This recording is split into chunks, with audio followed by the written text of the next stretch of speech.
wallets, man.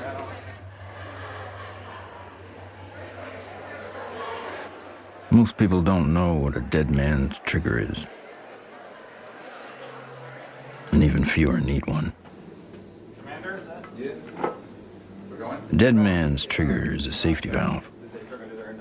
For reasons of security, a person prepares a recourse of such severe action that if harmed,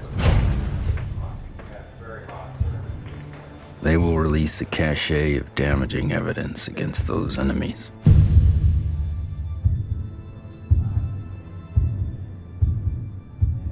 Given his situation, Dr. Stephen Greer is one of those rare men.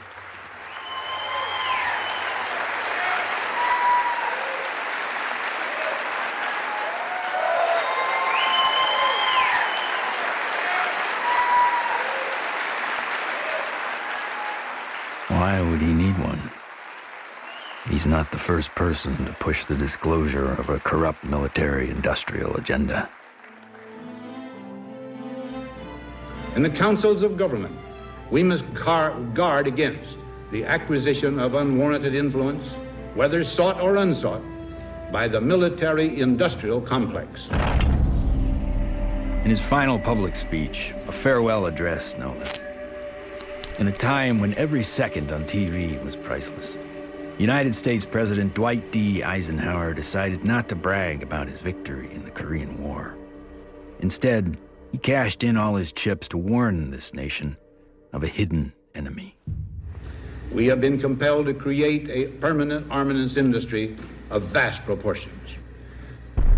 The total influence, economic, political, even spiritual, is felt in every city, every state house, every office of the federal government. We recognize the imperative need for this development, yet we must not fail to comprehend its grave implications. When I was with Lawrence Rockefeller at his ranch in 1993, he turned to me and he said, "The implications of this are so vast and so profound that no aspect of life on Earth will be unchanged by its disclosure." I said, "Yes, Lawrence, that's why it's been kept secret. It's not because it's trivial, it's because the implications are so profound." So there have been attempts to bring this information out for over 60 years. And here we sit in 2012 with the world still burning oil and gas and coal, when we have had technologies, sciences, and all the information we need to have had a completely new civilization. What Eisenhower warned us about over 60 years ago, according to Steve Greer, has long become truth in Washington, D.C. The most music, Q107, driving home with the Spearman. Hello, what are people all over D.C. saying about all this money we are giving? And why is Washington, D.C. booming? Because the rest of the country is sending their money here. I know, isn't it beautiful through the trees? My name is Ted Loader. I've been working with CSETI program and Dr. Greer for 15 years. Cool, huh? Wow. Yeah. One always wonders if the public really knew what was going on with government covert programs and how much money has been put into it, you know, hundreds of billions of dollars. I think the public would be a little annoyed. Thomas Jefferson believed all men have the right to life, liberty, and the pursuit of happiness. The government they formed would serve to secure those rights. But when corporations or other specialized groups of men become more powerful than those who govern, our security is at stake. Thomas Jefferson wrote about unchecked power of the corporation being a threat to the democracy and the banks. You see, the U.S. Federal Reserve Bank issues every dollar bill, yet it is not run by the U.S. government or any elected official.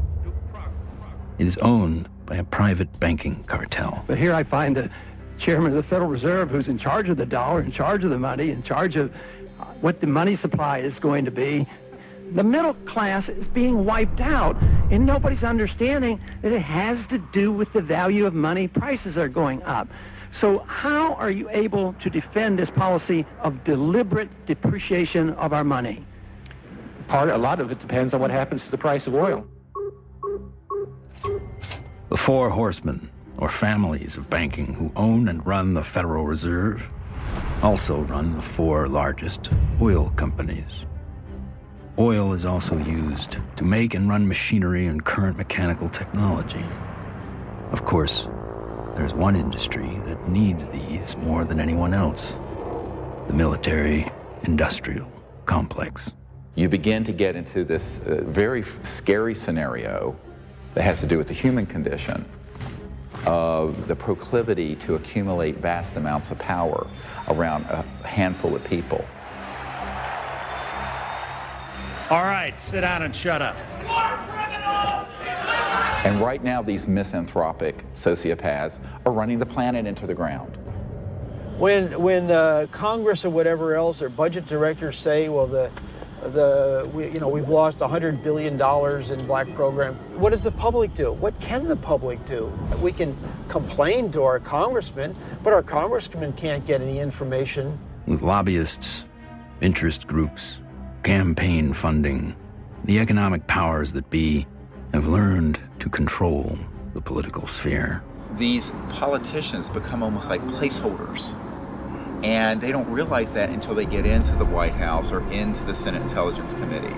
It doesn't matter who the president is. They're going to do what they want to do. And that which is good for them isn't always good for everybody else.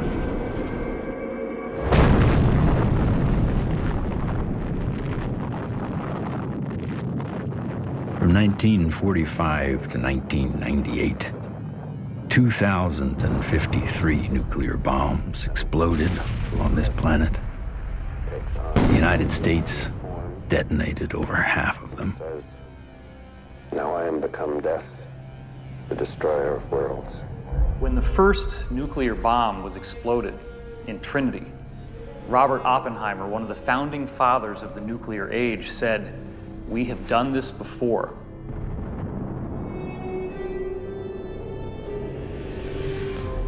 It could have been that Oppenheimer was speaking about weapons described in the ancient Sanskrit texts like the Mahabharata, in which they refer to a bolt of iron charged with the light of 1,000 suns.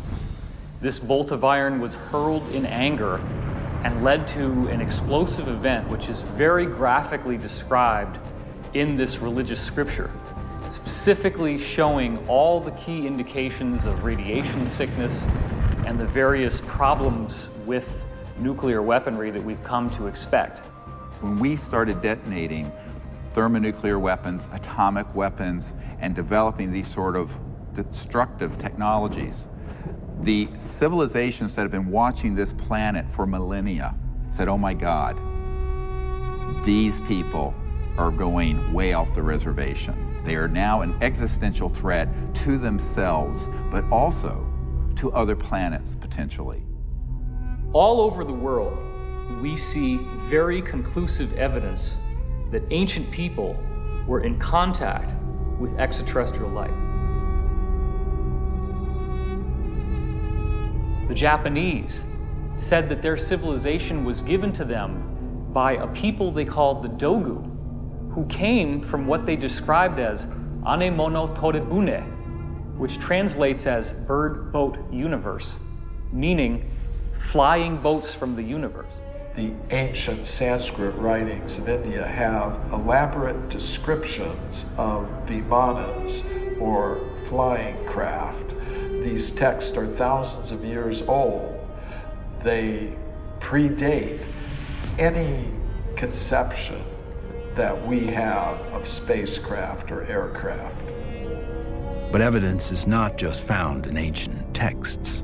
It is also captured in our ancestors' art, as if it was plainly obvious that ET vehicles appeared in ancient skies.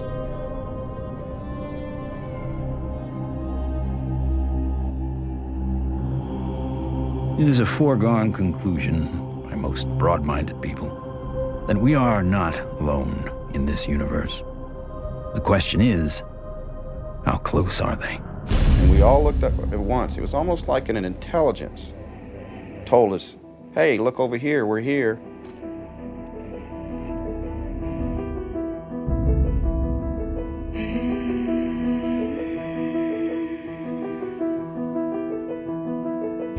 I saw 3 red lights in a triangle almost directly overhead.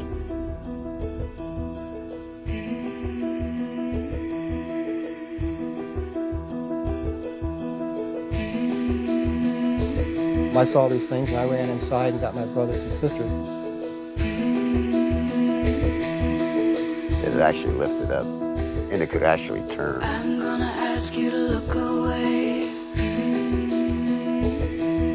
I love my hands, but I wasn't one who believed that UFOs might exist. I was satisfied they exist. the life I have isn't what I'd seen. They estimated 100 yards from the left wing was this 100-foot disc.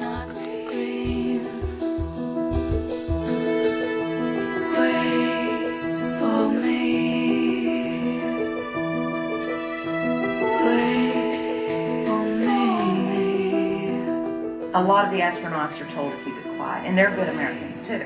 They develop the film from the moon, everything that's done by NASA.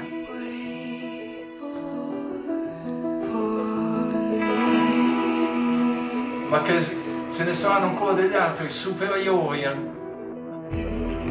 No!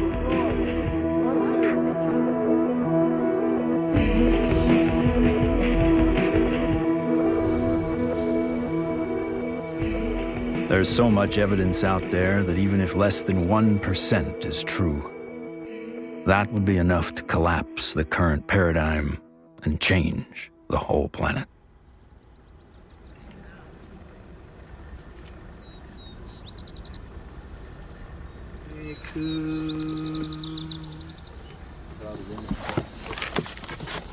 This is our signature tones that we broadcast over a small walkie-talkie. They were recorded in a crop circle. What happens is the extraterrestrials, they come into the area where we vector them in with the signature tones that we broadcast. Then it enables them to home in and get a real good fix on where the site is while we're setting up.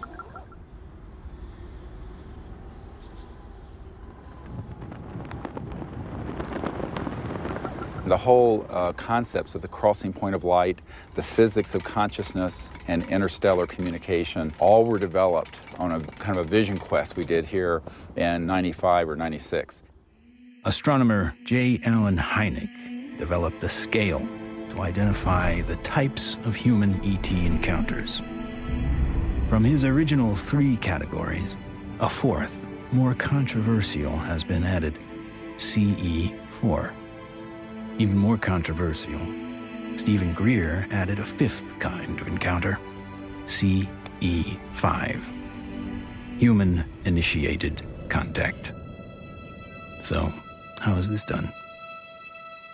Given Schrodinger's idea that the number of all minds in the universe is 1, in order to make this type of contact, a human could potentially access that single inner consciousness through intense meditation and then visualize his location down through the Milky Way to the planet Earth to wherever he sits under the stars.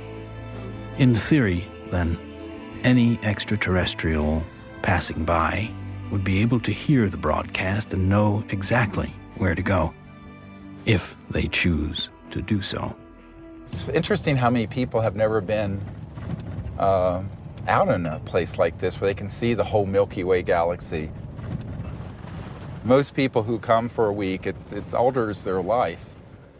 There's meditation techniques, there's remote viewing techniques, and once you start learning these processes and refining them, then you can make contact more quickly, more easily, and be more of an asset to the group. Checking to be sure that there's no source from anyone else, so that when we do start having electromagnetic signals through this, we know that it's a legitimate source. My name's Emery Smith. I've been with CSETI for approximately 3 years. Getting the baseline reading from us. My duties consist of a couple things. I am Dr. Greer's head security detail. I also am their photographer. I operate anywhere from 2 to 6 cameras at one time. Yeah, that's our craft. Goes over the mountains in this direction. Many of the craft that are coming in are transdimensional, and the way I understand it, not visible to the human eye. And that's where this new technology, night vision, that's where that's coming into play in. With the advent of new technology that's out there, it becomes easier and easier for us to capture these beings and these celestial objects on film. After you do the night vision, it has that green hue, of course. And after a while, when you get back to real life, you're thinking, why isn't everything green? This can't be reality. I want to show an early one from Gulf Breeze from 1992. We went down there, and one of the fun things that happened is that I had about 40, 50 people. Let's go out on the beach. And we didn't have good cameras then, but you'll get the feeling of how exciting it was, have all these people, and 1, and then 2, and then 3, and then 4 ET craft materialize right in the sky. There it goes, 1, 2, 3. And look, there's 4. There's 4. There's 4. We have a confirmed CE5. Holy damn hot shit. Dog. Thank you. All right. So the point, the point is, it's fun.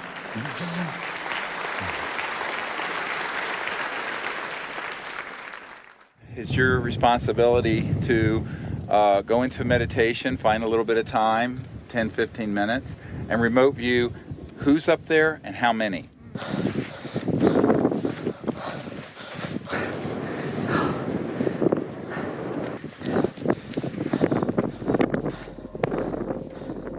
I can attest to the fact that real phenomenon happens here.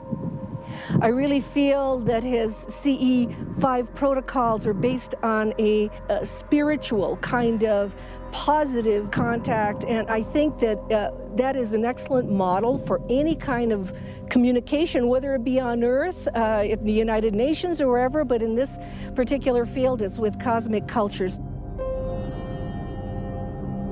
And we use consciousness, meditation, visualization, remote viewing, certain tones, and we do it in a group when we can, or even as individuals.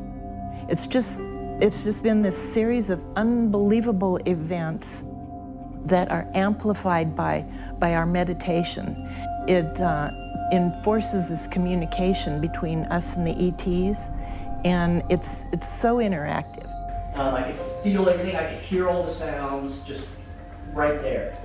Perfect. And then this being, the little larval one comes up, and we had this hug, and I shared the joy in it, and I'm like just thanking it for this experience. And let's do what we can to feel as if it would feel that this is perfectly normal and natural. Oh, sure. And that, this is...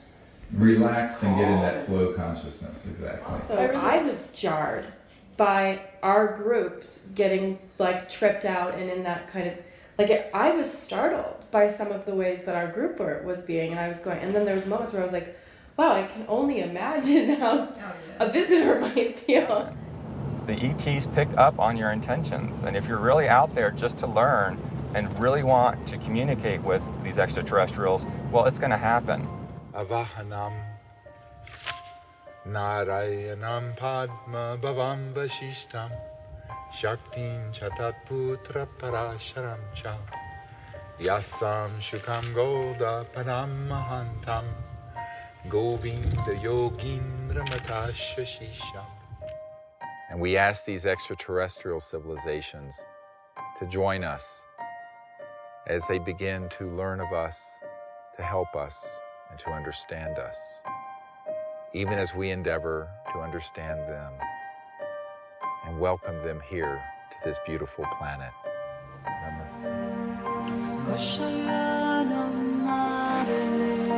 Oh my God, another beautiful, stunning, absolutely stunning. Not an aircraft.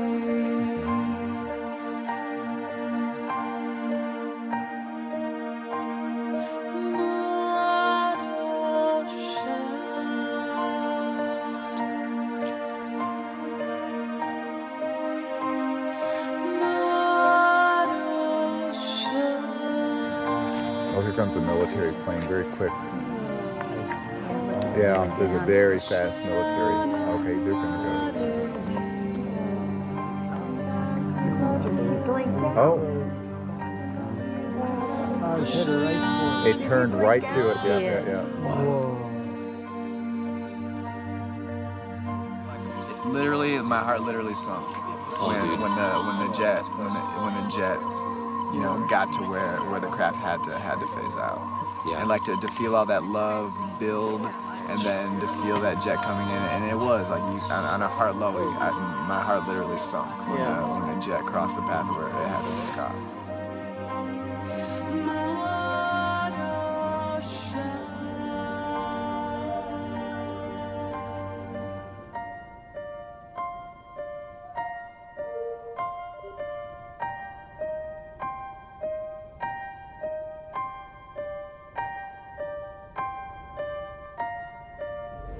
So in the camera, that's what you got. You got like this light traveling, and you can see it's not like a satellite where it's got like a path.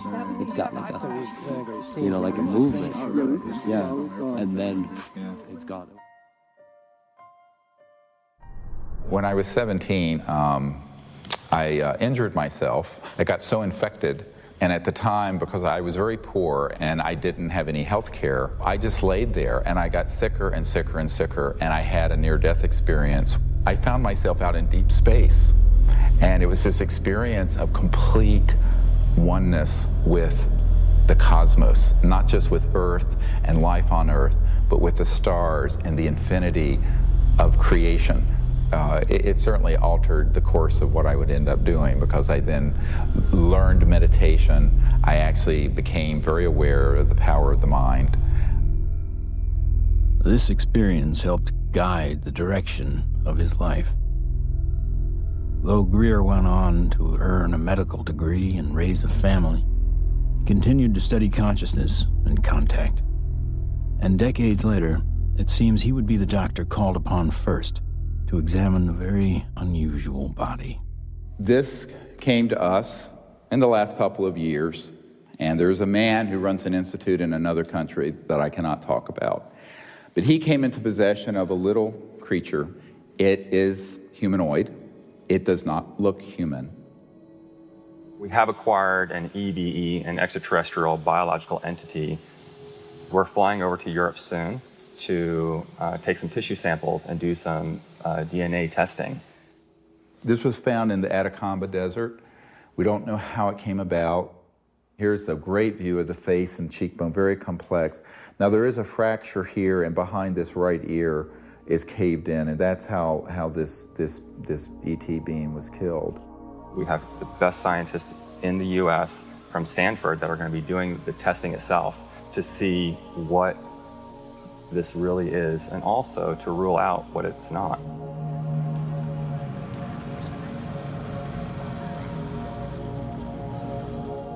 The initial reaction that I had is the same reaction that many of my colleagues here at Stanford and elsewhere have had when I've shown them, is that, wow, what is this?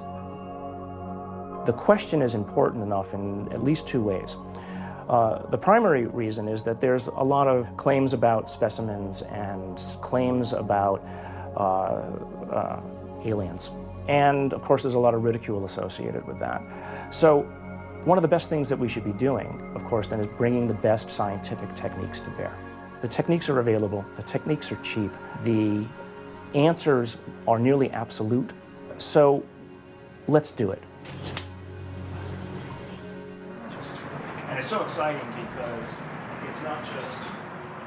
In setting up for this, I'm going to be giving Steve not only the tubes that this should be going into, but I'm also going to be sending across the microscope that I feel they should be using to do the analysis with. Before we even get started with some of the analysis, I think it's going to be important to rule out some of the obvious critiques that could come up. And one of those critiques is that this is a syndrome or a mutation. This is a bone dysplasia. And luckily, here at Stanford, we happen to have literally the world's expert, the man who wrote the book on bone dysplasias and syndromes, a gentleman by the name of Dr. Ralph Lachman, who has kindly agreed to look at the specimen, both the pictures as well as the CT scans and the x-rays, to help determine whether or not it's anything that he's ever seen before. I think that a dozen or even 15 years ago, answering the question of what is this would really not have been possible because the kinds of technologies were not available as are available today. But really the DNA tells the story. And because we have the computational techniques, that allows us to determine in very short order whether in fact this is human. So this will be basically an absolute level of proof as to what this actually is.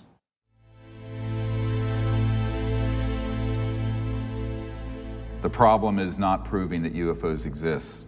It's when you begin to expose the energy and propulsion systems behind how they're getting here. You're talking about unveiling an entirely new science that would replace oil, gas, coal, nuclear power, public utilities. And this is the $600 trillion problem. So the patent office, after they fired me, I had to wait 6 years before I got rehired. Everybody at the office was avoiding the case. But when they finally did, the arbitrator wrote an 85-page report on how the media had caused my dismissal. So I only got a 30-day suspension out of the whole thing, which was taken out of the tiny little bit of 6-year back pay. So that was great. Yeah, it was. Yeah, it made it all worth it, so to speak, because that's how we were able to open the offices and stuff. It was very comfortable. No feeling of being shocked or anything else, just a good feeling, comfortable. What scientists need to do and normal people need to do is they need to look at the hardcore evidence, decide that, oh my gosh, ETs are real, and then get over that. And if that's the case, then you can start extrapolating because they're getting here, which means they have solved the physics problem, if you will. That's an actual photograph that Mark Whitford took, a friend of mine. And you see the stars in the background. So this is a fixed camera. The craft was a triangular craft moving away from him, and all of a sudden it makes a right angle turn. Apparently it has what I would describe as inertial shielding. It's the only way something can make a right angle turn without having everybody killed inside of the craft. Though we experience inertial forces every day, their origins remain a mystery. However, there are theories that point to interactions between objects with mass and a quantum energy field. Inertia is due to zero-point energy interaction. So you're interacting with a charged matrix, which is a zero-point field. If you try to change that, then you get a reaction force. There must be an interference shield of electromagnetic nature that would stop that interaction with the zero-point field. And you can suspect that UFOs have already figured this out because they wouldn't be flying around and still have inhabitants. New energy scientists today are attempting to find new ways to define the relationship between electricity, gravity, magnetism, and propulsion. But as history has shown, change does not always come easy. It's like Newton. Why is that apple falling? Nobody ever asked that question before or even tried to come up with an answer. And Newton comes up with something called Newton bucket, or Newton's problem. The only guy that solves it 300 years later is Einstein. So, how smart can we be?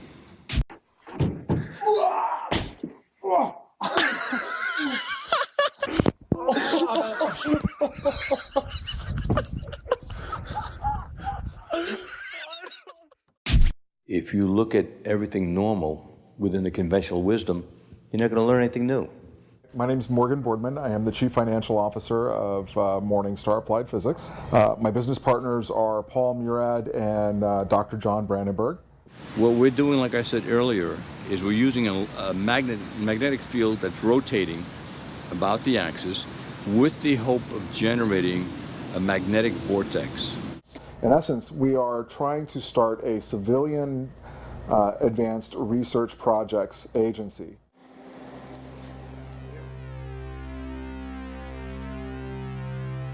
Okay, all right, so basically we have four options. Option one is a retarded potential. Option two is a lagging image, right? Yeah.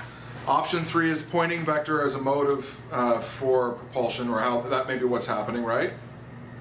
Yeah. And that's actually taking angular momentum and changing it into linear momentum if it's working the way we want it to, right? Yeah. Okay. And then the fourth one is that we are somehow either generating and or absorbing gravity waves. You got it. Do we accept Einstein's viewpoint that thou shalt not go faster than the speed of light? If you look at a black hole, the comment is the gravity is so strong that nothing leaves.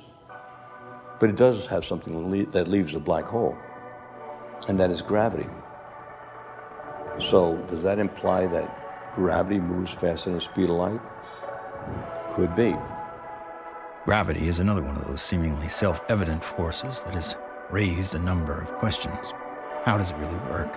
How can we use it to our advantage? In the mid-1920s, T. Townsend Brown discovered that electric charge and gravitational mass are coupled, and that by building devices that harness these interactive forces, we could create advanced propulsion. At about the same time, Nikola Tesla and Thomas Edison won the Nobel Prize in physics, but both refused it. Tesla was at the end of a long career of inventing. He had advanced technology in the fields of X-ray, radio waves, internal combustion, and, of course, atmospheric electricity. When everything was said and done, he had earned 112 U.S. patents. He proved that electricity can travel wirelessly in the air, and ultimately died penniless. However, his work did influence many others, most notably Lester Hendershot and Dr. T. Henry Moray.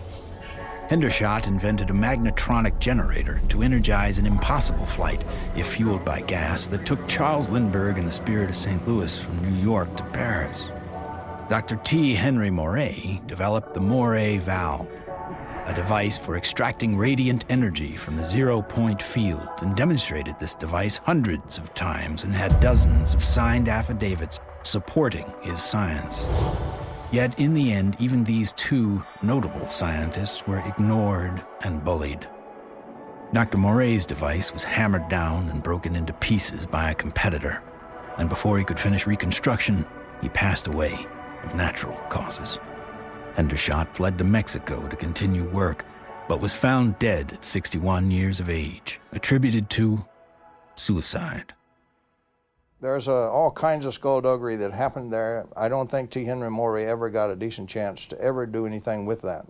There is absolutely no question that T. Henry Moray had a system that produced about 50 kilowatts out of a 55-pound box. The conventional electrodynamics model does not allow this to happen. In other words, it doesn't allow you to extract excess energy from the vacuum and use that to power your load. It costs just as much to restore it as was used to destroy it. So we got to put in more than we can ever get out in a load with such a squirrely circuit. And that's the only kind of circuit we've used in power systems since day one. We're still building them. We're still making power systems that deliberately kill them. So we pay the power company to have a giant wrestling match inside his generator and lose. In the 1950s, there were some very provocative articles saying that, oh, electrogravitics is the best thing since sliced bread, how all the aviation companies are now backing electrogravitics, they're all doing experiments on it. Well, within a couple of years, there was no news at all. Once they figured out that they could really control gravity, 1954, it all went black. Do you think the boys in the black projects have solved that problem? Because it sure sounds like it from what the witnesses have told me. I wouldn't know. I wouldn't know. Sorry, but I can't even think about it. I've seen so many things in my life, it's just hard to say. A local inventor has discovered a way, hear this, to use water to run your car. What Stan shared with me was interesting. In order to run this engine off of water, we've also had to learn the ability to adjust the burn rate of hydrogen to co-equal the fossil fuels. So he applies for a patent, and then he gets a call from actually a visitation by two guys from the Pentagon. The Pentagon flew a lieutenant colonel in last week to look at Meyer's invention. There's talk of possibly using it in the Star Wars defense program and to run Army tanks. But he asked that this become a public patent so that the civilians could benefit from it. And he indicated that if we don't do that, overseas people will. In 1996, Meyer was sued by his investors, who claimed the device was not revolutionary, despite verification of the unique voltage intensifier circuit by the U.S. Patent Office. Meyer was brought to trial, but key evidence was not allowed. His oral testimony was not even recorded due to an audio recorder malfunction, and the judge recessed early for vacation. Later, Meyer made an appeal but was denied. He was found guilty of fraud and ordered to repay his investors, putting an immediate dent on the idea of funding new technology. On March 20th, 1998, Stanley joined his brother and 2 NATO officials for a dinner meeting. Stan took a sip of cranberry juice, grabbed his neck, ran out of the restaurant, and fell to the ground, saying, "They poisoned me." He fell down after eating at a restaurant nearby where he lived, fell down the parking lot, said, "I've been poisoned," collapsed. And that's on the police report? Yeah. The police report confirms his words. The cause of death was written to be an aneurysm, though he left behind just enough materials for others to piece together his process. The full secrets of his device died with him.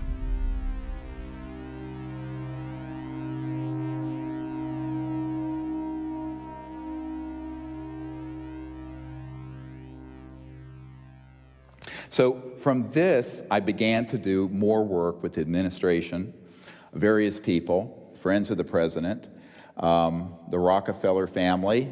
Lawrence was the white hat in that crowd who wanted us to bring this information out, actually hosted us at the Rockefeller Ranch in the Tetons. And one night he pulled me out on the deck and he said, "Well, you know, we really need you to do this." I said, "Lawrence, you're old, you're rich, and you're Rockefeller. What do you want me to do? I'm just a country doctor banging around in an ER in North Carolina." He says, no, we want you to do this. I went, "Okay." So I'm the throwaway guy. I'm the guy you can throw away because my life doesn't matter. We are back in Rachel, Nevada with our first 2 distinguished guests. Stephen Greer is a North Carolina doctor. He does a lot more than watch the skies. He fires off messages, and he says that someone or something is responding. Dr. Greer is looking for close encounters of the 5th kind. What, at this minute, do you believe? Our assessment at this point is that there is at least one extraterrestrial civilization which has managed to make its way to our corner of the universe. And number 2, that there's no evidence at all that they have hostile intentions towards this planet. And number 3, that the priority at this point must be trying to establish some sort of a liaison to them, some sort of a diplomatic liaison to them, and that's what we're working on. Is there a continued cover-up? Yes. Do those at the highest levels of government agencies know that there's a cover-up? Not necessarily. Officer X, a high-ranking military veteran, joined forces with Dr. Greer in order to use his military and government influence to gain access to high-level officials. I was able to arrange for a CSETI briefing to the then Vice Director for Intelligence for the Joint Staff, Admiral Tom Wilson, the same person who had been at Atlantic Command with me. At that meeting was Steve, Apollo 14 astronaut Ed Mitchell, Brigadier General retired Steve Lovkin, Siri Automatic, Steve's right arm. Well, Dr. Greer did indeed mount an initiative and did go to Washington, did speak with high-level government people. I attended and helped him with that. We briefed certain members of Congress, some of their staff, some of the people from the White House. We talked with people in the Pentagon. It led me to the belief that people in high-level government have very, very little, if any, information, valid information. One of the most important of all the meetings was with CIA Director R. James Woolsey. Here I fly up to Washington. The cover story was a dinner party. One of the things that I found was that this CIA director wasn't lying when he communicated to us that he had not had access to these projects. He was shaken to his core. We met for not 20 minutes, almost 3 hours. And by the end of it, I handed him, my hands were shaking, and I handed him this document. And it was a position paper recommending executive orders and the things the Clinton administration and he needed to do to get control of this mess. And he looked at it, and he looked at me. He says, yes, he says, but how do we disclose that which we have no access to? And I almost wept. I went, what? Dr. Greer approached many D.C. officials in an attempt to gain an audience. One of the people who took him seriously was former CIA Director Bill Colby. If there's truth in it, there can be a danger in that situation. We've seen that happen in other cases. I said, you have to consider the possibility of some danger to not only your reputation, but to your person. I mean, people do react rather violently to some kinds of charges, or particularly if they're true.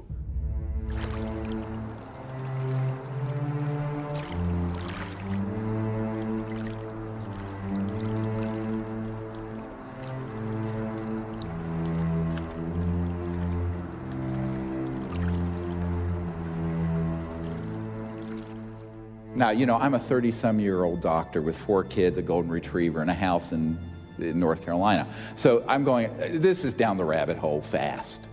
But that is the situation, my friends, when you're dealing with secrecy that is criminal and illegal. In 1997, in an effort to push his message deeper into Congress and the White House, Greer headed to Phoenix to prepare a video with his best evidence to show in Washington, D.C. While he was in the editing room, the biggest UFO witnessed event in history was about to happen. On March 13th, 1997, when the Hale-Bopp comet was very clear in the northwest sky, thousands of people were outside trying to get a glimpse of it when they also caught a glimpse. These orbs, giant orbs, equidistant in a V formation of 1 mile to 2 mile wide in some very credible reports. And that's the particular area where these phenomena keep popping up from my vantage point. The Native Americans living in the basin between South Mountain and the Estrellas have told me that not only were they looking up at the Phoenix Lights during the mass sighting, but they've been looking up at them for centuries. I live in a community called Loop, northeast of Flagstaff, on the Navajo Indian Reservation. We'll have to go back in time one day before. We saw 6 to 7 lights that were circling along the horizon. The entire street came out. It was almost like a block party. Everybody turned off their lights, everybody sat in their front yards, and everybody watched this unusual light show.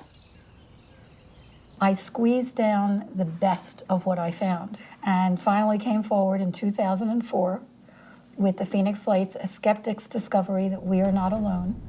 10,000 people approximately witnessed this, one of the largest experiences of this sort ever recorded. The Phoenix Lights phenomenon didn't seem to be falsifiable in any way. It was being validated by most everybody that saw it. The ultimate, shall we say, insult was the governor of the state of Arizona, Fife Symington, finally calling a news conference saying that he has finally got the answer to the Phoenix Lights, and he introduces some staff member dressed up as a space alien. People got very angry because here is the top elected official of the state making fun of what I estimate to be close to probably 10,000 people saw this. Under the watchful eye of the public, Symington retracted his statement. If you had been here 10 years ago and standing out here and looking up there at the lights and the view, you would have been astounded. You would have been amazed. The so-called Phoenix Lights were seen by many people in 1997. Skeptics say they were military aircraft or flares, but not the former governor. It was probably some form of an alien spacecraft.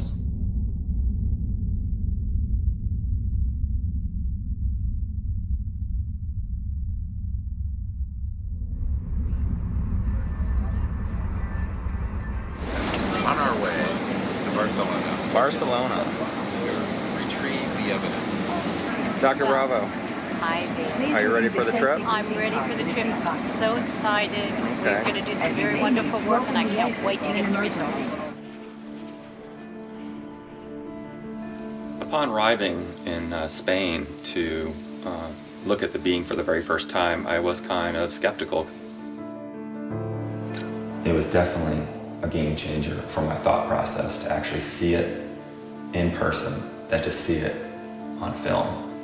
The first thing we had to do was go to the radiology lab because we needed x-rays and CAT scans before we did anything. Porque esto es, ya se lo comenté que era un poco difícil de hacer. Es, ¿okay? The best we can get. Lo mejor que pueda pasar.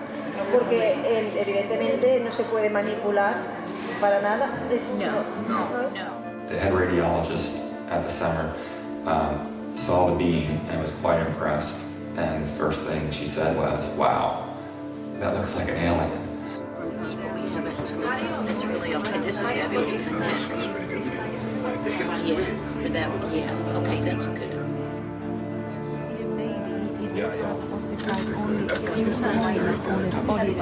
This one is complete.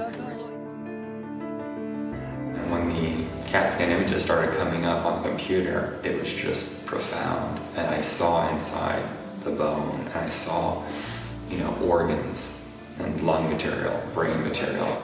I knew that this was not a hoax, it was not fake, that this was actually some sort of living creature.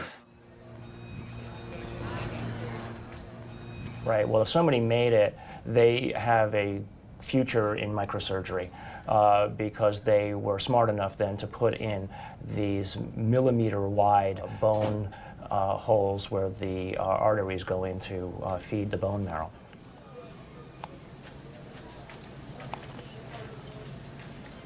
And so now the challenge is to prove what it is, right? My interest, frankly, is to disprove that it's anything unusual or anything paranormal. I would like to prove that this is human. I would like to prove that this is just an interesting mutation, but obviously if you leave your mind open, or I should say if you leave your mind closed to alternatives, you'll never see what those alternatives might actually be. In every situation with scientists, your reputation's at stake. I have every expectation that even doing this is going to lead to some ribbing from some of my colleagues, right? But I think that that's perfectly acceptable because at the end of the day, who's going to validate these things? If someone isn't willing to step forward and do it right, then you're going to have it sitting out there forever, hanging in limbo, right? I mean, if you let other people and their opinions stop you from believing what you know to be true, then all you're doing is stopping the possibility of progress. Anytime anybody tries to study this subject seriously, we're subject to ridicule. I'm a full professor at a relatively major university, and I'm certain that my colleagues at the university laugh at me and hoot and holler behind my back when they hear that I have an interest in studying unidentified flying objects. There's really a subtle kind of suppression at play here. You don't worry about what the CEO of Enron thinks about what you say. You worry about what your friends think. You worry about what your parents would think if you posted whatever you care about on Facebook or something. We take the risk to appear to be a crackpot. There may be people who are going to be threatened by that for any number of reasons. My feeling was that I was involved in a lot of strange activities, so I tried to say to myself, let's not look at this with too much exposure and mention it because there's a question of credibility. This should be the subject of rigorous scientific investigation and not the subject of rubbishing by tabloid newspapers. MUFON is the Mutual UFO Network, and it was founded in 1969 by Walt Andrus. And our mission statement is the scientific study of UFOs for the benefit of humanity. MUFON is the world's largest UFO investigative organization. We have approximately 3,000 members worldwide. Approximately 500 of those have their PhDs.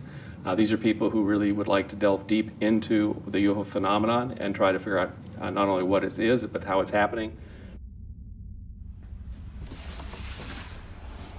Armed with what he thought was some of the best available evidence, including the Phoenix Lights, Steve Greer organized a Project Starlight briefing before several Congress, Pentagon, and White House staff members. Things seem to be on track for disclosure. Of the device and the internal, all of it,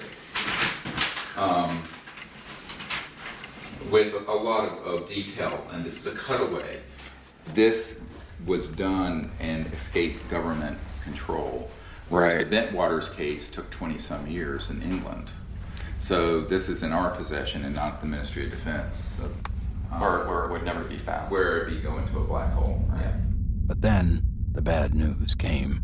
Sherry Adamiak, Steve's partner and longtime friend, along with Steve and another team member, were all suddenly diagnosed with a malignant cancer.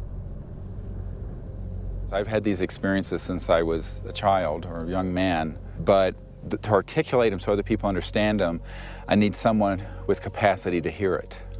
She was that person. I mean, it's been... You can't resolve it's things. been very hard for me. Oh, yeah, you know, I know. To get up I know every it has day, been. you know, but...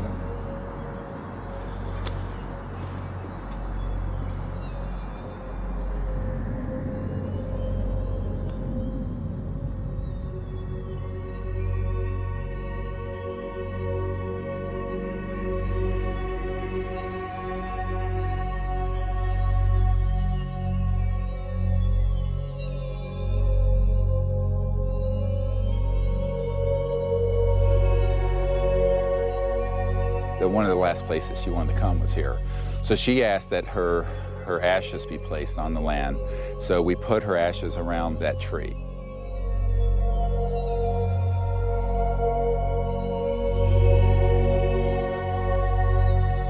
I don't take anything for granted, frankly, and so each time that I do a presentation or lead a group, I think, this may be the last time.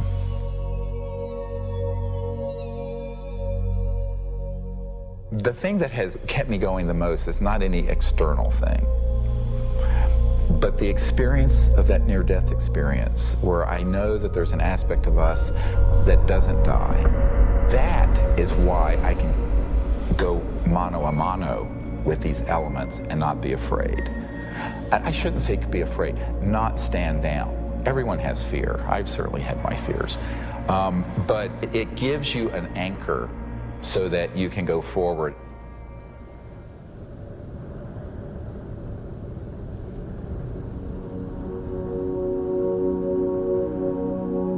More than ever, Dr. Greer understood what he had always sensed. It was not the power of a cosmic field or quantum vacuum that would propel us into a new world. It was the mind. This really is the opening to an entirely new science of consciousness. You can maybe think of consciousness as a television set. On the TV screen, you see pictures and sounds and so forth.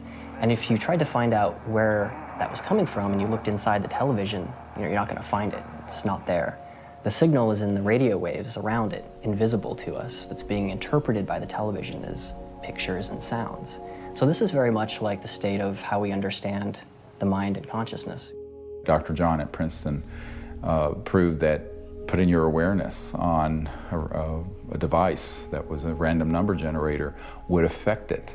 So you have this random number generator and it's producing 50-50 ones and zeros. And then you introduce a person into the picture and you tell them, try to affect it with their mind. Think more ones or more zeros. You measure that, and sure enough, what they found was that there are more ones or more zeros being produced that correlate to that person's intention. So we can see effects being produced forwards and backwards in time, which is really strange. Distance doesn't seem to matter as much. You can get the same strength of effects if you're right in front of the REG or if you're on the other side of the planet. Consciousness is a non-local field, and it isn't limited to your brain waves and body. Dr. John once had the opportunity to ask the Dalai Lama if he thought the random number generators themselves were conscious. And the Dalai Lama thought about it, and his reply was that if you think they're conscious, then they're conscious. Just like consciousness can have positive effects on the zeitgeist or ether, It can also work the other way. Unfortunately, when you start to deal with inventors who have anomalous results that seem to be over unity, paranoia seems to accompany that process. And John Searle's famous for having a circular magnetic device that has both energy and propulsion built into one unit. And the electric company felt that this guy was stealing money, took him to court, went to jail, his house caught fire, and all of his property and all of his designs burned. The concept of freedom, this sort of idea of people having the liberty to pursue happiness and to pursue abundance, this has been completely, in a sense, turned upside down. We actually reprinted a report on the military involvement of the Department of Energy. And it's so extensive, it's the major operation that goes on there. There have been over 5,000 patents that have been sequestered by the national security state, taken out of the public domain. Many of them deal with energy technologies. It's a policy that the military seems to feel is necessary for national security. However, at this point, we often wonder, 50 years after World War II and the Cold War, whether such sequestering is necessary. Suppression of new technology would be an obvious plague on the idea and strength of a free market system. Yet, it still seems to happen right in front of our eyes. And this is a huge controversy, one of the largest, maybe most intense controversies in the history of science. There's nothing worse, I found, than suggesting to academic physicists in particular, and academics in general, that they are not only wrong, but disastrously wrong, catastrophically wrong.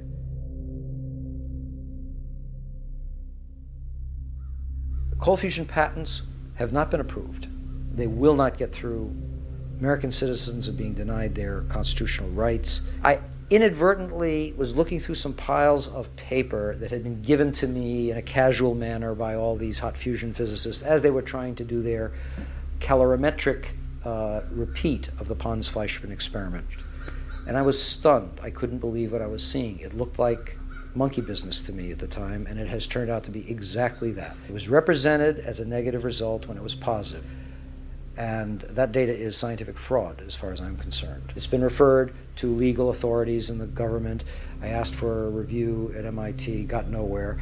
If this type of manipulation had occurred in any legitimate research area, such as cancer research, AIDS research, global warming research, anything that's accepted as reasonable to be researching, the people would lose their jobs, they wouldn't be in science. And yet, these people today, their data is used today, to year 2000, and all before, to reject patents.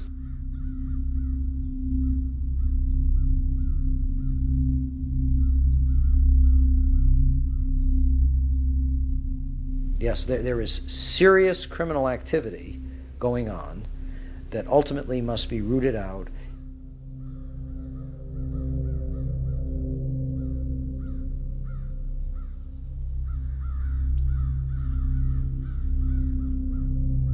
It became very clear to me that, you kind of had a tiger by the tail here, and that this was serious. For a moment, Dr. Greer considered shutting everything down. He had been threatened and swindled far too many times. Sherry was gone. He had no office, no staff, no money. Back in 1998, I was given information by a friend that Dr. Greer was having a conference. Literally the month that Sherry Adamek passed away, within 30 days, I have this scheduled event. So I went to the conference and learned some things and listened. And so she just on a lark came, and she's an emergency doctor like I am. And what really grabbed my attention was he was getting all this information from military witnesses. That was in 1998. By 2000, when we were planning and storyboarding and working the whole disclosure project event out and pulling together all these hundreds of witnesses, we didn't really have the funding to do it. But she got so supportive and involved that she lived very modestly and took all of her excess income and donated it. And I want to acknowledge some amazing people that are here. Dr. Jan Bravo, without whom we would not have the Disclosure Project. But it's not just the funding she's provided, it's the moral support and the encouragement and the friendship. And so she's just become a very key person. And, you know, it's sort of metaphysical and odd that literally the month that Sherry Adamek passed away, within 30 days, I have this scheduled event. Not alone anymore. With the support of a loyal team, Dr. Greer grew his witness list from a couple dozen to over 200. And see that little, the little dot right there? That dot don't belong there.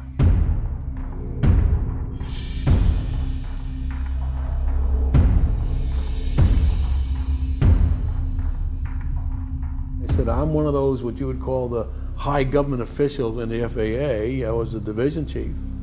There was only 3 or 4 down from the admiral.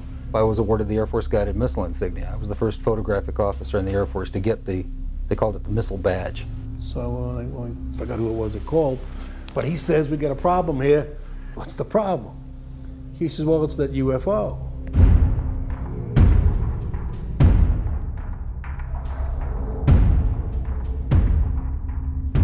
We weren't launching real nuclear weapons, we were launching dummy warheads. They were the exact size, shape, and dimension and weight. And we were looking down southwest, and the missile popped up through the fog. It was just beautiful. And I hollered, there it is. And our guys on our M45 tracking mount with 180-inch lenses on it got it. We sent the film back down to Vandenberg. The Japanese airline, 747, was coming from the northwest, going across the Alaskan territory. He called and asked the controller if the controller had any traffic at his altitude.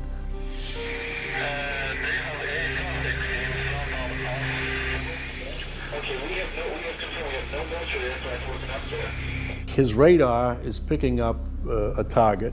He sees this target with his eye, and the target, the way he described it,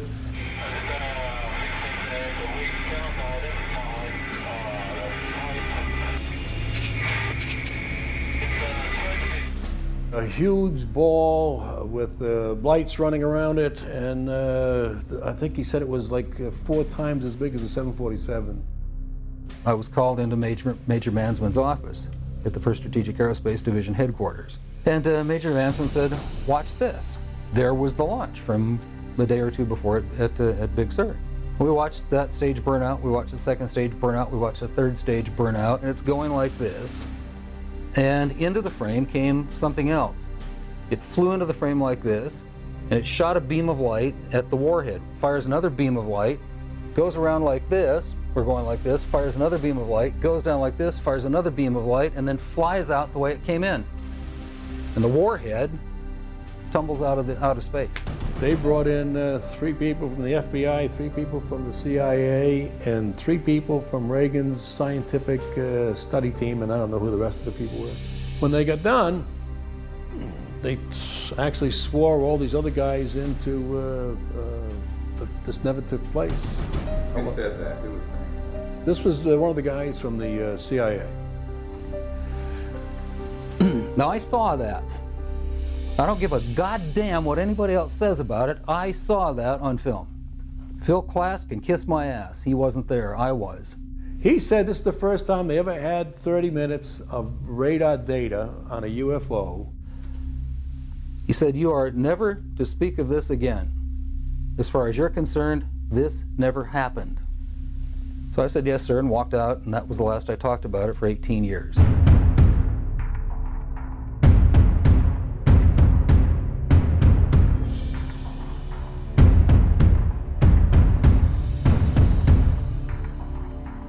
I had the original video that I took, and I had the pilot's report, and I had the FAA's first report that was all downstairs on my table.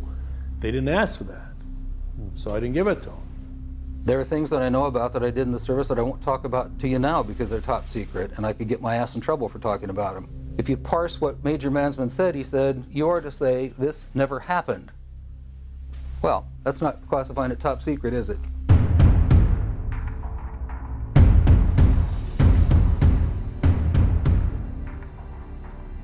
And I was a part of a United States Air Force cover-up for 18 years. But who do you tell that you were involved in a UFO incident without them looking at you like you ain't wrapped too tight?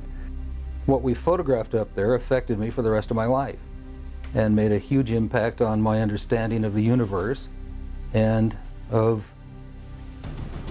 governmental manipulation of our minds.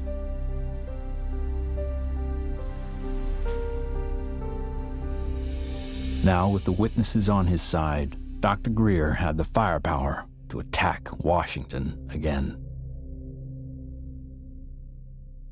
We are not alone. That's the message a group of pilots, scientists, and former government officials want Congress to hear. 21 members of that group already have testified in Washington for what's known as the Disclosure Project. And we had all volunteers who organized that whole event. And there was no paid staff. So when people look at that whole period, we didn't have an office, a secretary, and one paid staff person. But we did it. Dr. Stephen Greer heads up the Disclosure Project, a group that compiles information from people who say they've encountered extraterrestrial forms of life. 20 years ago, in 1980, I was a security specialist assigned to RAF Bentwaters. Objects made incursions over our WSA, fired pencil-thin beams of light into them, and adversely affected the ordnance, possibly. There were bodies that were involved with some of these crashes, also some were alive. What do members plan to do with their information? They hope Congress and President Bush take notice. We are asking for the U.S. Congress and for President Bush to move towards an official inquiry and disclosure on this subject. Those that don't want to believe you will never believe you anyway, so it doesn't matter. It doesn't change the truth.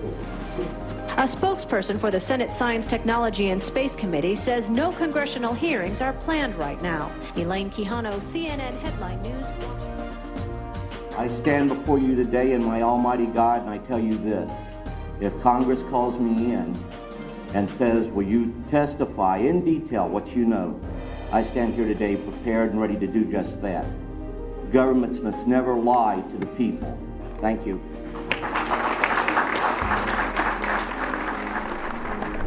The number of people Dr. Greer had managed to get behind him was monumental. In a perfect world, an event of this proportion, with that amount of coverage, would have been enough to start a legitimate movement. But of course, we hardly live in a perfect world.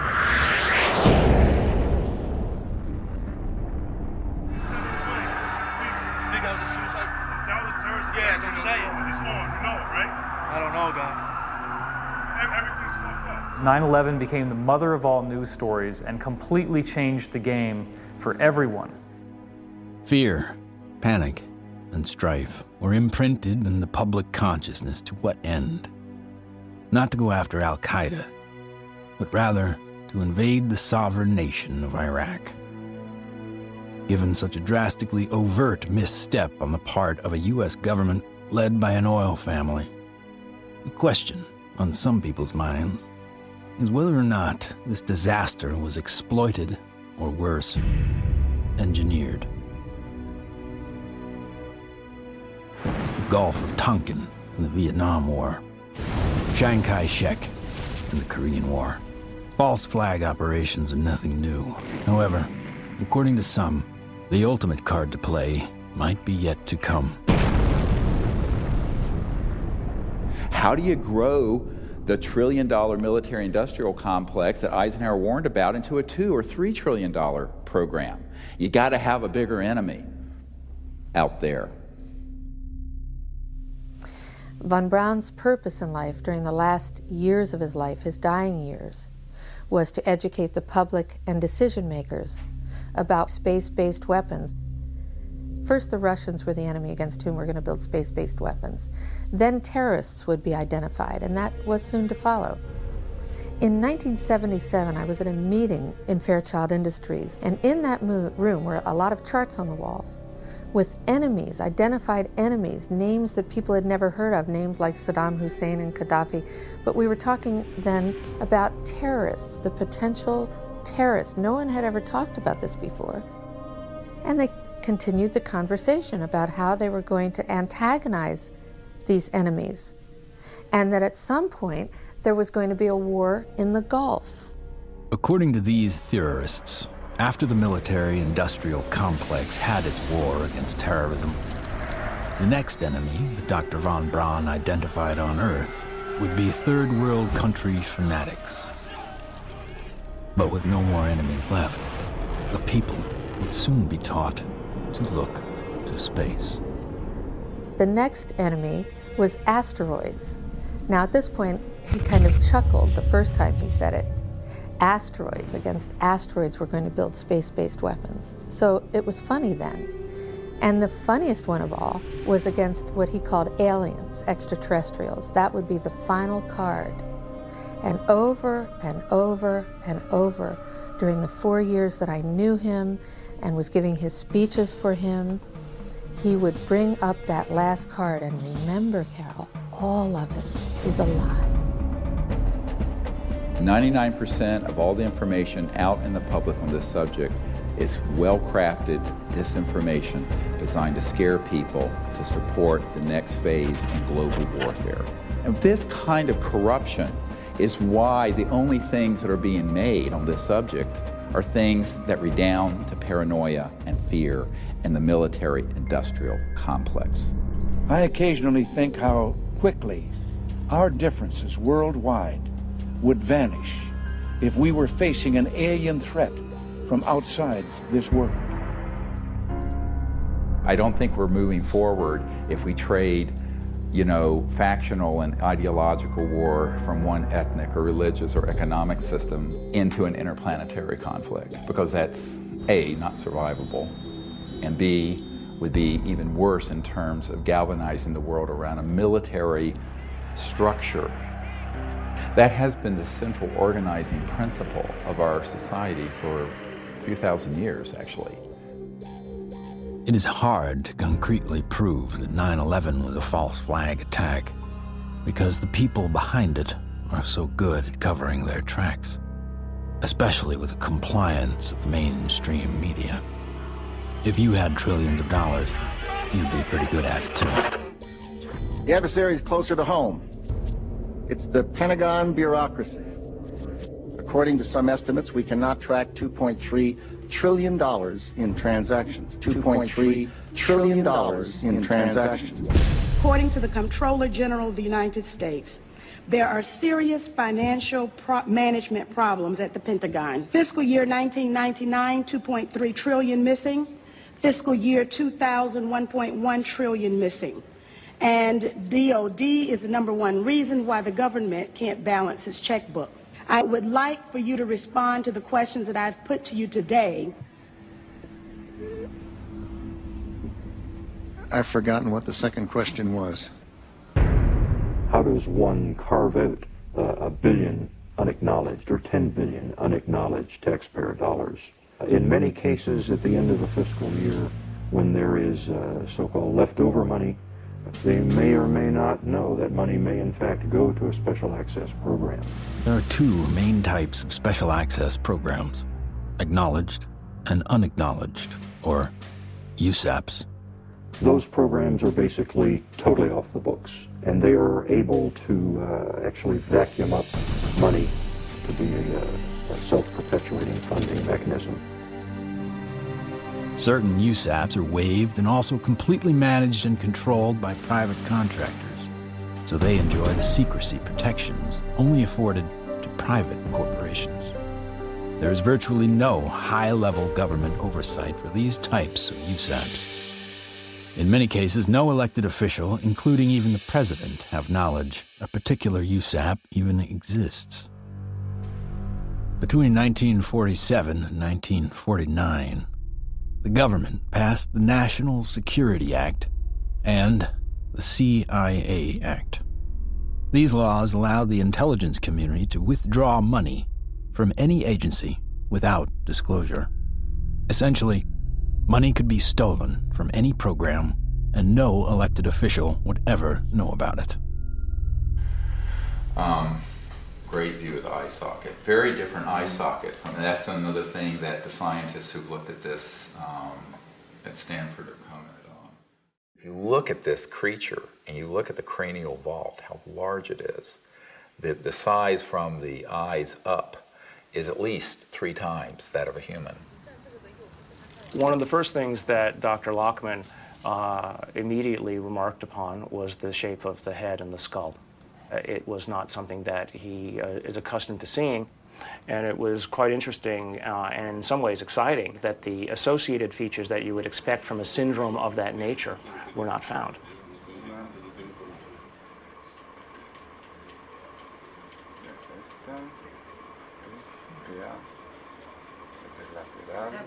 This specimen does not fall under any known, to me, class of disorders or syndromes. In many respects, the proportions of the spine and extremities are normal. The major abnormalities appear to be 1, the size of the specimen, mid-face hypoplasia and underdevelopment of the jaw, and that the specimen has only 10 ribs. Humans normally have 12, rarely 11. One of the most remarkable aspects of this is when we came down to study the actual bone density. One of the features of fetuses that specialists looks at is the so-called growth plates of the epiphyseal joint, say, of the knees. The shock, I think, and the surprise was, and the absolute certainty that Dr. Lockman had was that this specimen is between the age of 6 to 8 years old.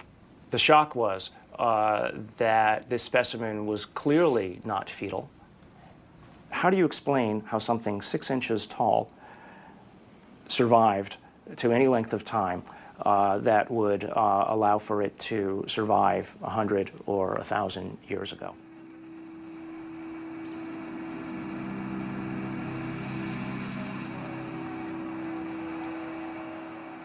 And what amazes me is the media. Well, they're so compromised on this, they don't dare do anything but follow the company line on it. The company line being a series of lies.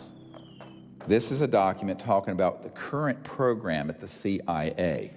And it says that the PAO, Public Affairs Office, has relationships with reporters from every underlying major wire service, newspaper, news weekly, and television network in the nation. In many instances, we have persuaded reporters to postpone, change, hold, or even scrap stories that could have adversely affected national security. Now, what's the purpose of this? The CIA has no mandate for anything domestic. The FBI is domestic. What the hell is this? Where are we now? We are in a bread and circus.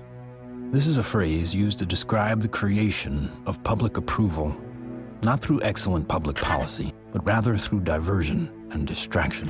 No, I'm not doing that. I'm sorry. You are driving me nuts.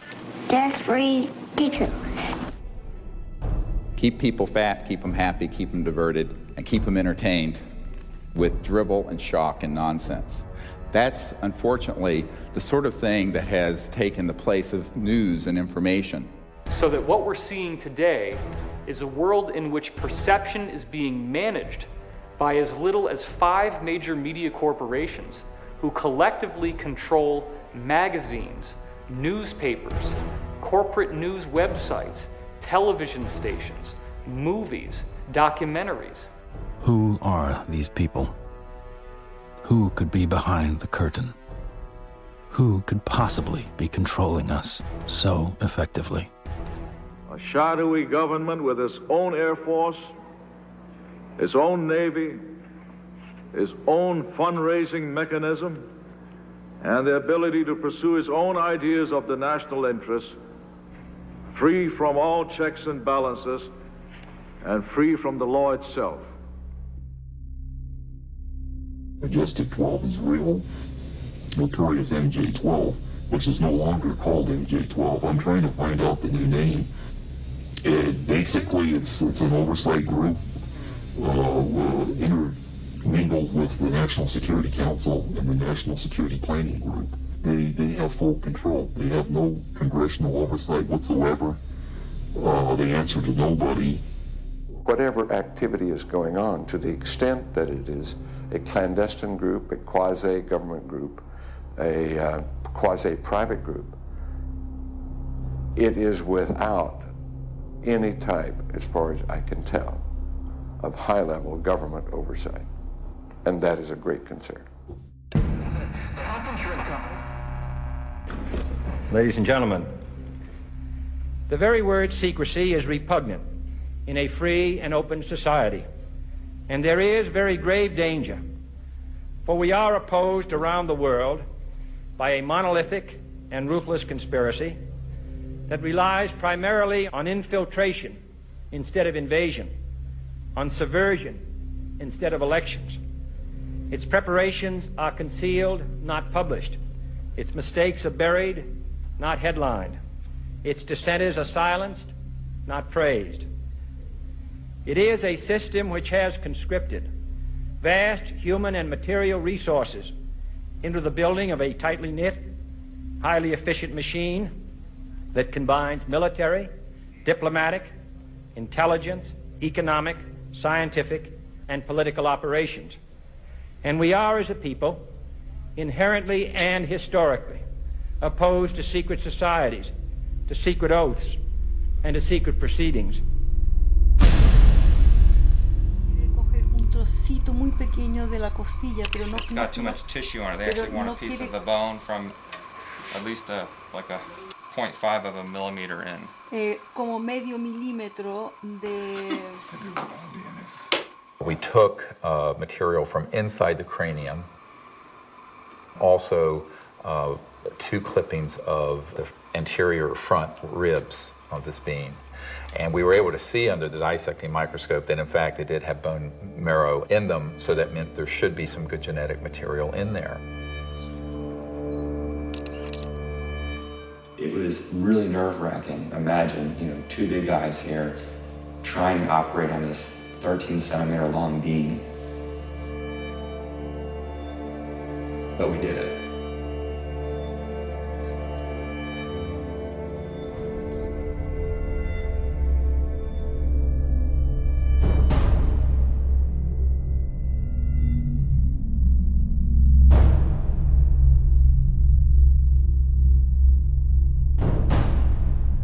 The DNA analysis is being done by some of the world's best. But even the world's best need to be cross-checked, which is why I'm doing the 3 different facilities.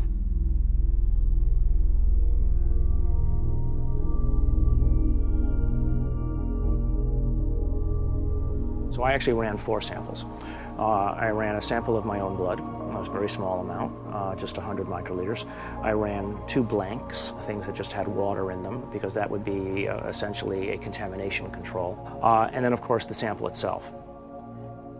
And really, the all-important first result was whether or not there was, in fact, any DNA which was isolated. And the actual shock for me was when I got the amount of DNA out of this sample. It was way above what I had originally expected. What you have on the left here is a so-called DNA ladder. This is a size standard.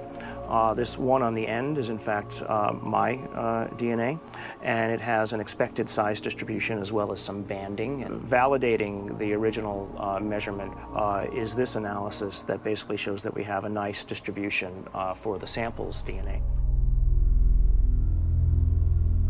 When we physicists look for alien civilizations, we don't look for little green men. We look for energy consumption. We look for type 1, type 2, and type 3 civilizations. What are we? We are type 0. We get our energy from dead plants, oil and coal. Around the year 2100, we will become a type 1 civilization. And we see the beginnings of that now. What is the internet? The internet is a type 1 telephone system. Imagine, if you will, sitting down to your morning coffee, turning on your home computer to read the day's newspaper. Well, it's not as far-fetched as it may seem. Information has largely been controlled in a top-down way. What we're seeing now is the dissemination of discoveries coming up from the grassroots and not from a top-down centralized authority which has the ability to say, this isn't making it because we don't believe it's true, this is making it because it fits the mainstream. When we want to form a new team in a new country, then all we have to do is contact someone there using the internet, and suddenly they're a member of the node. From this online collective seems to come a real communion. People from all over gather in groups to investigate UFOs with safety in numbers against ridicule and disinformation.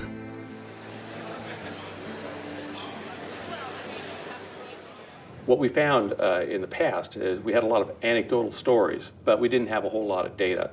With the advent of computers, personal computers, and the internet, we've been able to collect the data and analyze it through some 200 plus data points to allow us to be able to compare cases and to see exactly what's happening and what the trends are. Nick Pope is our guest. He made this information public. He's also the former head of the Ministry of Defense's UFO project. So if anybody knows, we think it's you, Nick. The Ministry of Defense is in the process of declassifying and releasing its entire archive of UFO files going back decades. It's interesting and worth pointing out that while the British government is releasing their files and their documents, President Obama, who promised to do the same during the campaign, he still has not. 15 years. 15 years, that's spring. My God. But I figured that, you know, after the Disclosure Project, we'd get this information out and we could go on with life. How do we keep battering the ram at this door? Where do we find the strength to keep going forward? When you think that you're the only person that has the knowledge, you become marginalized. Steve was instrumental in bringing together a large group who had been involved in this subject and who for the first time realized that they were not alone in trying to come forward on the subject. Governments, we've discovered, have not gone far enough, so we've decided that as people, using the CE5 protocols, form our own movement and do what governments have not been doing. We think of this as the People's Disclosure Movement. And so we feel it's important to create an effort that's a global effort, which this has become. My name is Mark Benz, and this is Rex, and we're in Bodega, California, and we're doing CE5. My name is Jeff Bird, and here in Winchester, Virginia, USA, we are doing CE5. My name is Peggy Brewster, and here in Middleton, United States of America, we are doing CE5. We have 1,150 teams of CE5 ambassadors, which are spread over 52 countries. My name is Andre, and here in Sweden, we are doing CE5. Und wir machen zusammen CE5 in Deutschland. Here in Burlington, Ontario. Brisbane, Australia. From Chester, Virginia. And Hamilton, Ohio. We are doing the CE5. Konnichiwa. Moje ime Daniel. Donia tu na Slovensku. Es Leo Ortiz. And here in Vancouver, British Columbia. Faisons du CE5. CE5. The CE5 context CE5. CE5. CE5. We're doing CE5. And the reason I think that's so important is that it not only builds the knowledge base, but it also further potentiates this concept of pioneering a new pattern of peaceful contact. And that is something that no other group, large group on Earth is doing. Certainly isn't being done by the State Department and the Senate Foreign Relations Committee. It seems to be it only takes one person to make contact. But hundreds of voices worldwide is a call that can't be missed. And likewise with innovation, the more heads in the game, the more likely we are to find a solution. There's many, many technologies that people have talked about, many ways to the mountaintop. We have so many modes of converting quantum vacuum energy or zero-point energy. Some people think they know how to do it. Okay, fine. But if you do it theoretically, that's one thing. But then you got to do it experimentally, and that's the hard part. Those opposed to new energy technologies can tie the hands of hundreds of inventors. But how will they ever fare against tens of thousands? The output milliamperage is more than the input milliamperage. It's a clear indicator of overunity. I'm gonna ask you to look away. I love my hands, but it hurts to pray. The life I have isn't what I'd seen. The sky's not blue and the field's not green. Wait for me. Wait for me. Wait for me.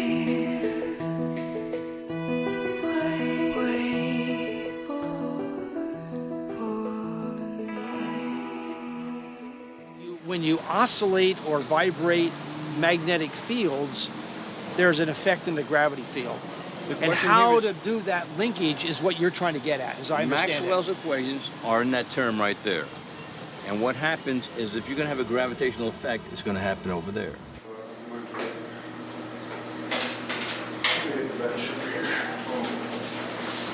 Josh, I think I can help too. This channel here represents revolutions per minute. These are representing weight that we're measuring on the load cells.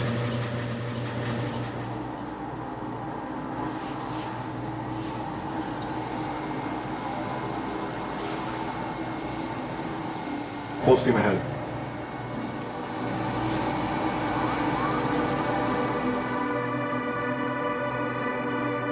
When we look at our data, we lost 7% of weight.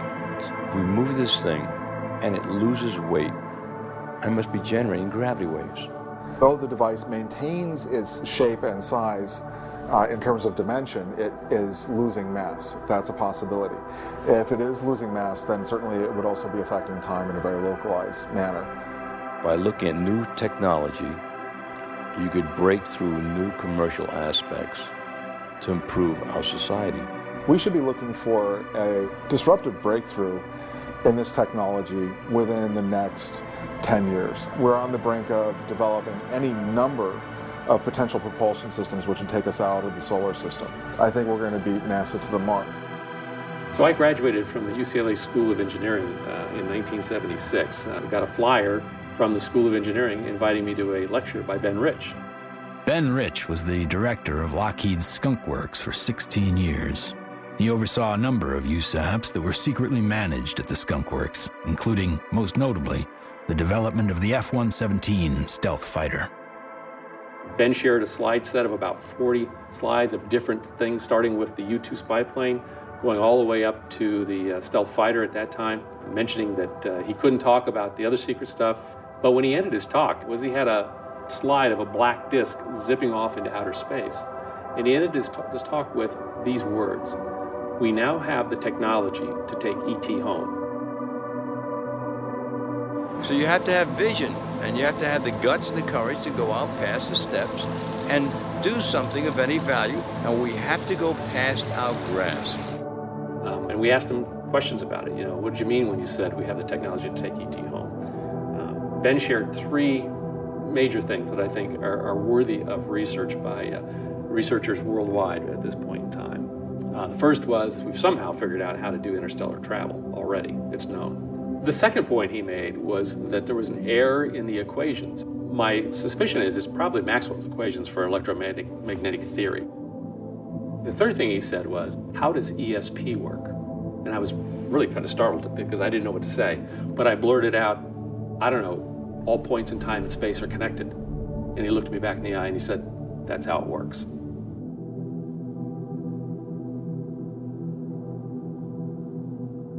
History has taught us that to simply innovate new technology may not be enough. We have to find a way to get past the suppression.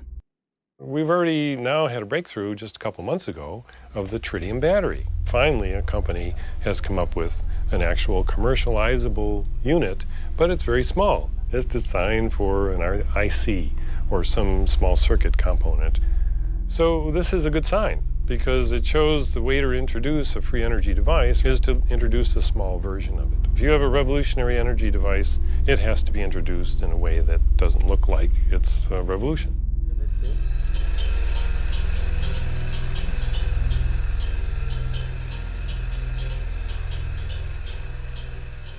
Science is always changing. I mean, even back in the 1960s, they thought that biofeedback, for example, was impossible. But now, of course, we know that that itself is an absurd statement. We have even toys on the market that allow people to, play with biofeedback.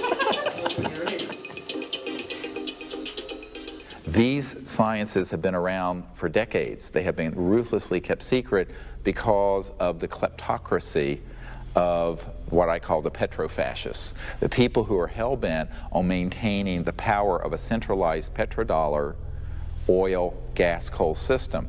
So that does create scarcity because that is a zero-sum game. But when you take us off that system onto this new system, it's an entirely new macroeconomic order, and scarcity becomes non-existent.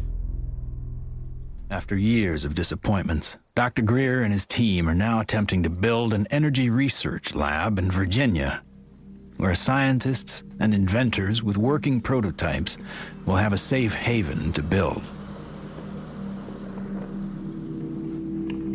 So this is an example of how the analysis is done using what's called a genome browser. And it's more or less a schematic representation of the chromosomes and at a very high level of resolution. So the sequence that we got from the mitochondria tells us with extremely high confidence that the mother was an indigenous Indian from the Chilean area, and the haplotype is called B2A. Now, the other thing that immediately fell out of the analysis is that it's male. It has so-called Y chromosome material. In fact, it's got a full Y chromosome. It probably died in the last century, if I were to make a guess.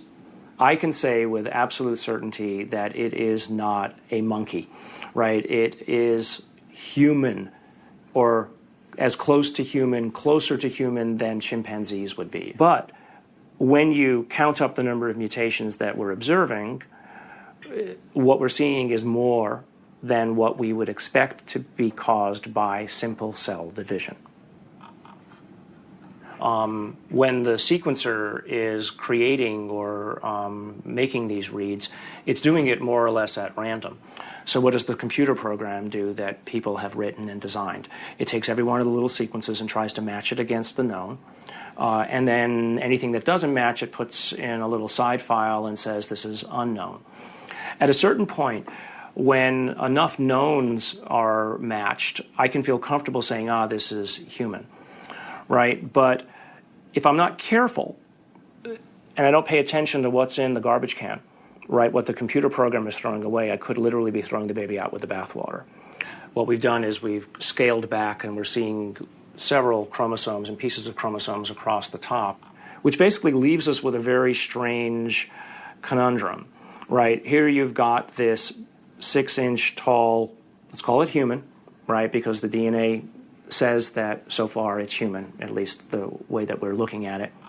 This gene, PCNT, which is known to be associated with primordial dwarfism, we don't have any mutations here. It lived to the age of 6 to 8.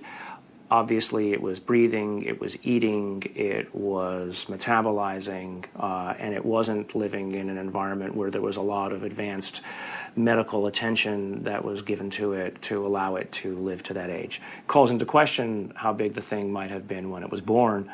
So genetically, you might explain that by saying that there's some advanced aging mutation, something that caused the bone to age anomalously quickly.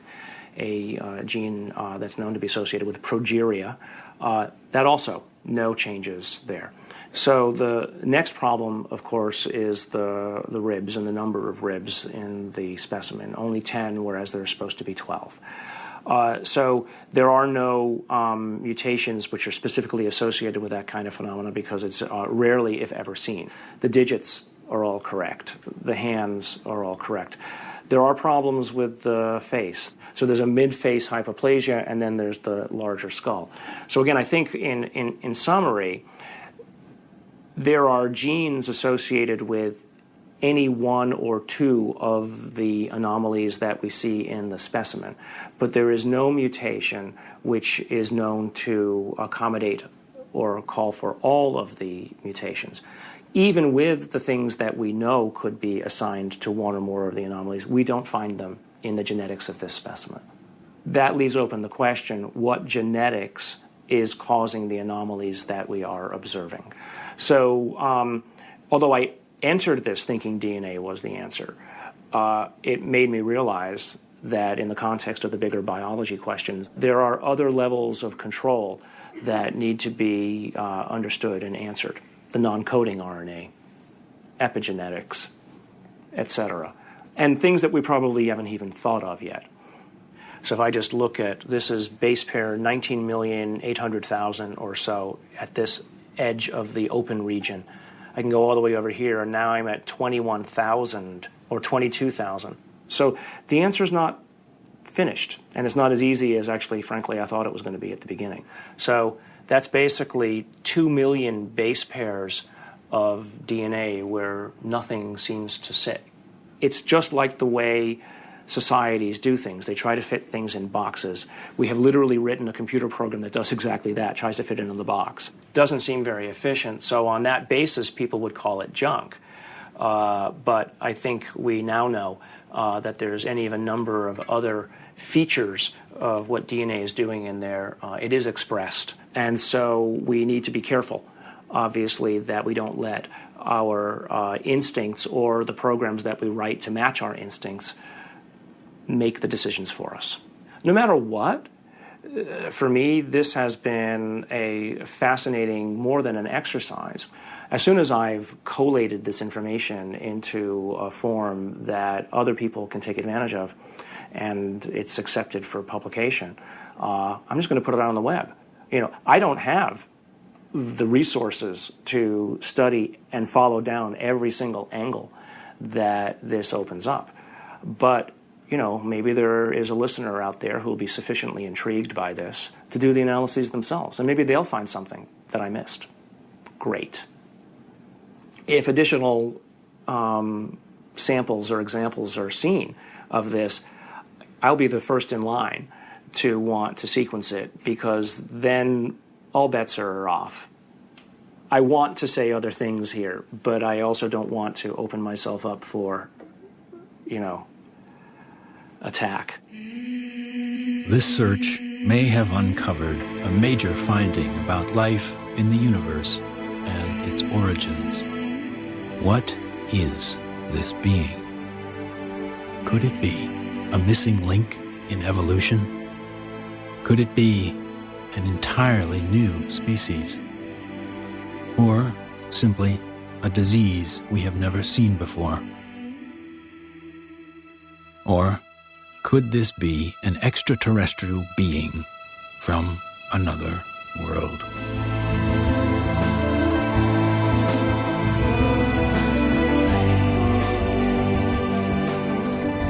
Whatever the case may be, this challenges the boundaries of human scientific knowledge. Dr. Gary Nolan has set a new precedent for scientific investigation and rigor in the realm of the seemingly impossible.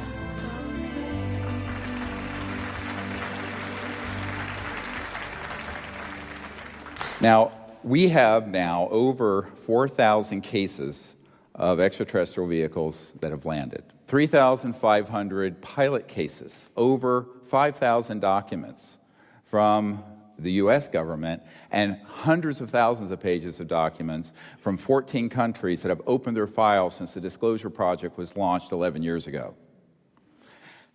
And yet, this isn't on CNN every night. And this is probably the most important thing going on this planet today, and yet nobody talks about it. If we don't explore what to do, we're going to miss the boat. And that could be why Eisenhower's final message wasn't just doom and gloom. It was a charge to the people to spit out the bread, look away from the circus, and take some responsibility. Only an alert and knowledgeable citizenry can compel the proper meshing of the huge industrial and military machinery of defense with our peaceful methods and goals. The dam is in fact breaking, and you're beginning to see countries all over the world begin to come forward with what they know to be absolute fact. Since 2001, 24 countries have opened their UFO files to the public, including Australia, the UK, Vatican City, Germany, Russia, and Canada. The United States is not yet among them. What we have to do is pave the way for these leaders. Because if the people will lead, the leaders will follow. They'll have to. And it isn't about overthrowing the Pentagon, it's about leaving it behind. My goal when I started this was to make this so that I wasn't important at all in it, that there would be enough people that they go on without me. And that way, it doesn't matter if I drop dead. The future is here already. The technologies are here, contact is happening. And if we come together as a people, what we're going to find is that all of us working together are going to be able to create a world that is amazing. If every single one of us told everyone we know that we're being visited by intelligent life, that the sciences are here to give us a new civilization, we're liberated from that macroeconomic slavery, but this is the destiny of humanity. Thank you very much. God bless you all.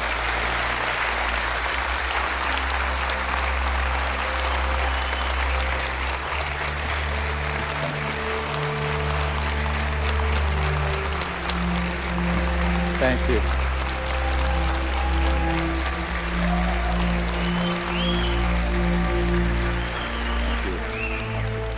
What we've come to learn is this. We are standing at the precipice of a new age. There is power in the many, but only when they're acting as one. That's when resonance happens. Whether joining together as a responsible citizenry against the forces standing to divide us, or joining consciousness to unite with the beings who are prepared to communicate with us.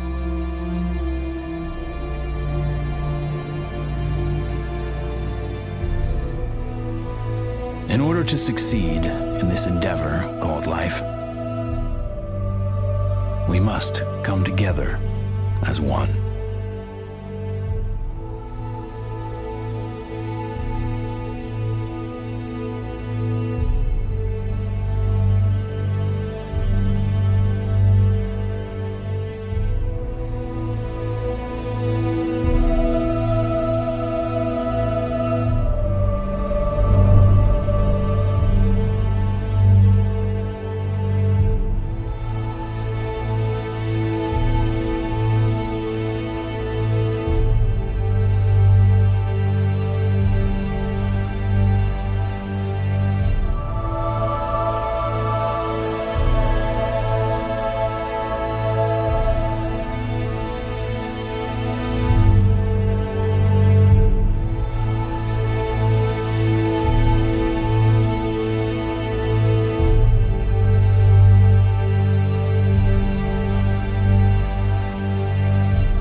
Koşayanım